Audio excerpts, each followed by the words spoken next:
Du schließt deinen Laptop an, arbeitest 2 Stunden und schon bettelt Windows um den Ladestecker.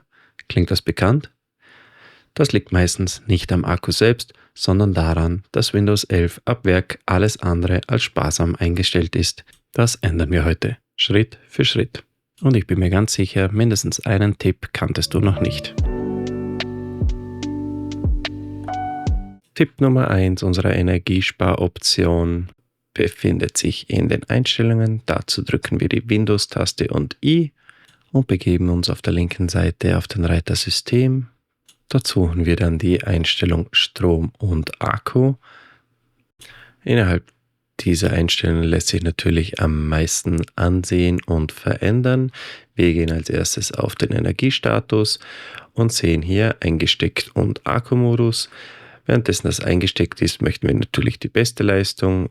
Und wenn wir im Akkumodus sind, sollten wir hier auf die beste Energieeffizienz umstellen.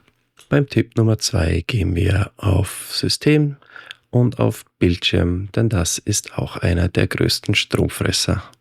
Hier haben wir sehr gut die Möglichkeit, etwas mehr Laufzeit über die Helligkeit im Akkubetrieb herauszuholen, indem wir hier nur bei Akkubetrieb die Helligkeit basierend auf dem Inhalt automatisch ändern lassen. Oder wir stellen den Helligkeitsregler gleich schon etwas niedriger, da gewöhnt man sich relativ schnell dran. Einfach 20% der Helligkeit runterfahren und wir sparen schon dauerhaft etwas ein. Tipp Nummer 3 befindet sich in der erweiterten Anzeige der Bildschirmoption. Je nach Notebook kann hier 120, 144 oder sonst was stehen. Wenn wir aber auf 60 Hertz reduzieren, spart uns das einiges an Energie ein. Auch dynamische Aktualisierungsrate kann dann ausgewählt werden. Bei mir hier allerdings ausgegraut, da mein Laptop nicht mehr als 60 Hertz kann. Kommen wir zu Tipp Nummer 4. Dazu gehen wir wieder zu Strom und Akku und begeben uns zum Energiesparmodus. Dieser wird aktiviert bei 30%. Hier haben wir natürlich die Möglichkeit, diesen immer zu verwenden. Oder wir stellen diesen aus und stellen ein, ab wie viel Prozent Akkustand der Energiesparmodus automatisch eingeschaltet werden soll. Der Energiesparmodus kann auch manuell ein- und ausgeschaltet werden, ohne dass man in die Einstellung geht. Dazu klicken wir unten auf das Akkusymbol und können dort Energiesparmodus ein- und aus betätigen. Und wir setzen unsere Energiesparreise mit Tipp Nummer 5 fort. Hierzu gehen wir auf die Barrierefreiheit. Dort finden wir dann wiederum einen Punkt, der heißt visuelle Effekte. Und unter diesem Punkt können wir die Transparenzeffekte oder auch die Animationseffekte ausschalten, was für uns mehr Akku bedeutet. Und wenn wir schon dabei sind, bleiben wir bei den Effekten mit Tipp Nummer 6. Dazu gehen wir auf unsere Suche und geben dort sys.dm.cpl ein und bestätigen mit Enter. Dann öffnet sich das Fenster von den Systemeigenschaften. Oben gehen wir dann auf Erweitert und bei Leistung klicken wir einfach auf die Einstellungen. Bei den 4 Einstellungsmöglichkeiten wählen wir für optimale Leistung anpassen. Dadurch wird alles deaktiviert. Meine Empfehlung, lest euch kurz die paar Punkte durch und schaut, was ihr doch noch gerne behalten möchtet. Aktiviert das wieder, denn zum Beispiel Miniaturansichten anstelle von Symbolen ist ganz hilfreich. Dann übernehmen und OK. Ach, und was auch noch sehr wichtig an dieser Stelle ist, auf Abonnieren drücken und Daumen nach oben. Danke. Kommen wir nun zu Tipp Nummer 7. Dazu befinden wir uns wieder in den Einstellungen System, Strom und Akku und das ist weniger eine Einstellung, sondern mehr ein Verständnis, wie der Akku genutzt wird und warum er so schnell leer geht. Hier ist nämlich dann gut zu erkennen, welche App, Programm oder Dienst am meisten Energie verbraucht. Somit können die größten Stromfresser dann identifiziert werden. Leider ist das Ganze bei mir hier etwas leer. Da dieser Laptop sehr selten genutzt wird, kommen wir zu Tipp Nummer 8. Dazu können wir auf unseren Desktop gehen, Rechtsklick auf die Taskleiste und wir öffnen den Task Manager. Hier können wir nicht nur den Akku schonen, sondern auch den Start von Windows selbst etwas knackiger machen, indem wir hier auf Autostart von Apps gehen. Viele Programme haben aktiviert, dass sie standardmäßig gleich schon beim Hochfahren von Windows im Hintergrund mitstarten. Und um das zu unterbinden, drücken wir einfach Rechtsklick und auf Deaktivieren bei allen Programmen, die wir nicht möchten.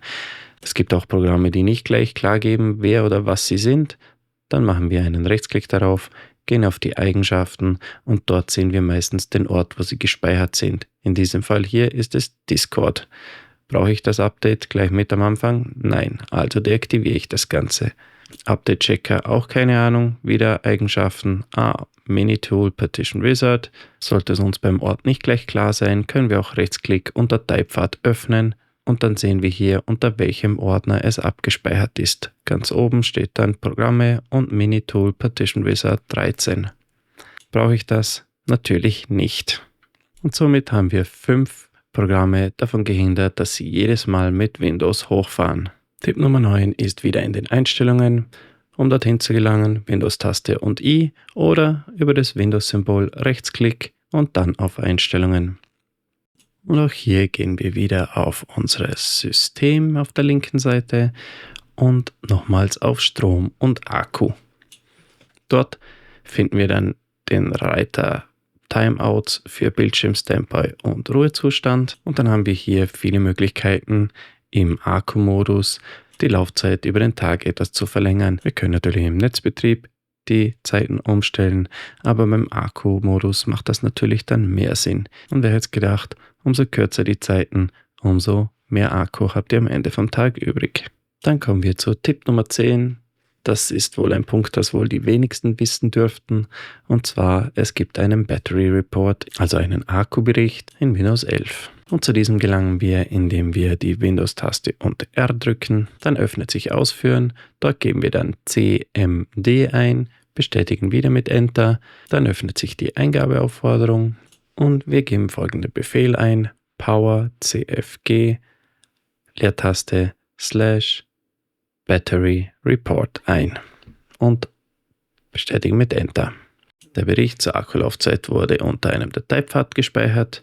Diesen kopieren wir uns einfach hier in der Eingabeaufforderung ohne die Anführungszeichen, indem wir den Pfad markieren und STRG C zum Kopieren. Dann öffnen wir uns einen Ordner. Oben in der Adresszeile drücken wir STRG V und Enter.